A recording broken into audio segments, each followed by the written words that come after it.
Let's talk about jackfruit. It's a staple across India, almost a cultural icon.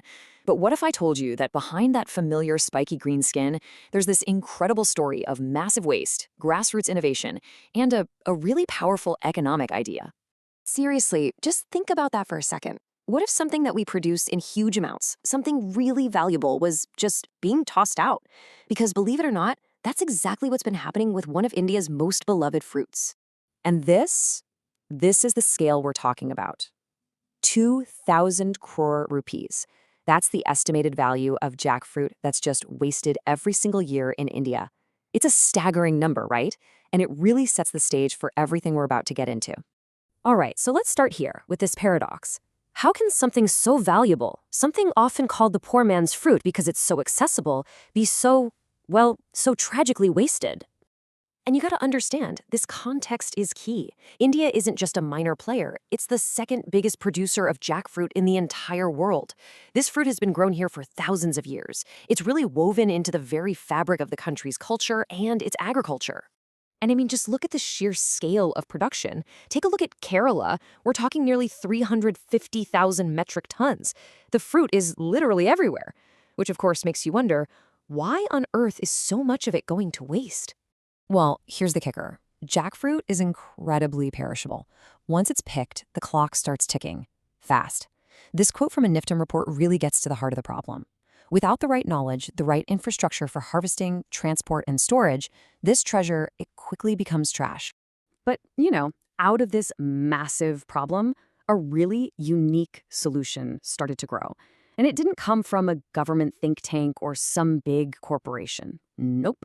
It came from a place most of us use every single day. Okay, this is honestly my favorite part of the whole story. The solution came from a WhatsApp group, a community of over 1,600 people who just love jackfruit. They called themselves Chakotam, were just sharing recipes and tips, and they decided they had to do something about all this waste. I mean, it's just a perfect example of modern community-driven problem solving. And what's crazy is how fast their passion turned into real action. After years of building this community, the serious talk about forming a company started in July 2021. And just 2 months later, bam, they were officially incorporated.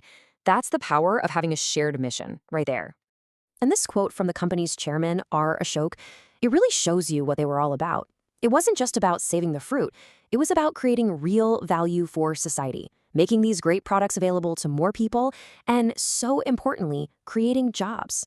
This wasn't just a business, it was a social enterprise from day one. Okay, so they formed a company. Awesome. But what did they actually do with the fruit? Well, this next part is where we get to see the amazing results of their mission, how they transformed this perishable crop into something totally new and exciting.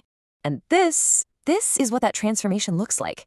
From a fruit that might have just rotted on the ground to a delicious, crispy, and super marketable snack. See, they're not just preserving the fruit, they're elevating it, turning it into something completely different. And get this, it's not just chips. Their creativity it's just off the charts. They're making everything from powders and jams to one of the most innovative things I've seen, a vegan chili meat made from tender jackfruit. They're finding a use for the fruit at every single stage of ripeness. Nothing goes to waste. So you're probably wondering, okay, but how do they stack up against the competition? Well, let's put them head-to-head with regular old potato chips. It's kind of a clear win for jackfruit, because they're often air-fried, they're way lower in calories and those unhealthy fats. Plus, they're packed with good stuff like potassium and fiber. It's actually a snack you can feel good about eating. It's also pretty fascinating how they make these things. It's this mix of really careful manual labor and smart tech. It all starts with selecting the perfect fruit, and then they even partially dry the slices to reduce how much oil gets absorbed before frying. Every single step is designed to create the best possible product. It's this cool blend of tradition and innovation. Okay, so let's zoom out for a minute. This whole Chakotam story is incredible on its own, for sure.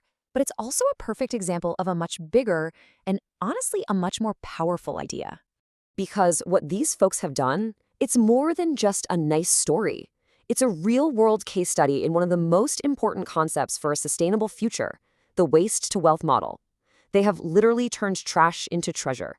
So what does waste to wealth actually mean? Well, it's a simple but totally revolutionary shift in how we think. Instead of seeing waste as the end of the line, something you just have to get rid of, you start to see it as a starting point, a resource that can be used to create immense value. And this model can take so many different forms. What Chakotam is doing is a perfect example of upcycling, taking something that would be waste and turning it into a higher value product. But the same thinking applies everywhere, from recycling plastics, to reusing containers, to creating biogas for energy, or even just composting farm waste to make amazing fertilizer. And that really brings us to the final and I think the most crucial point. The story of jackfruit isn't just about jackfruit. It's a template.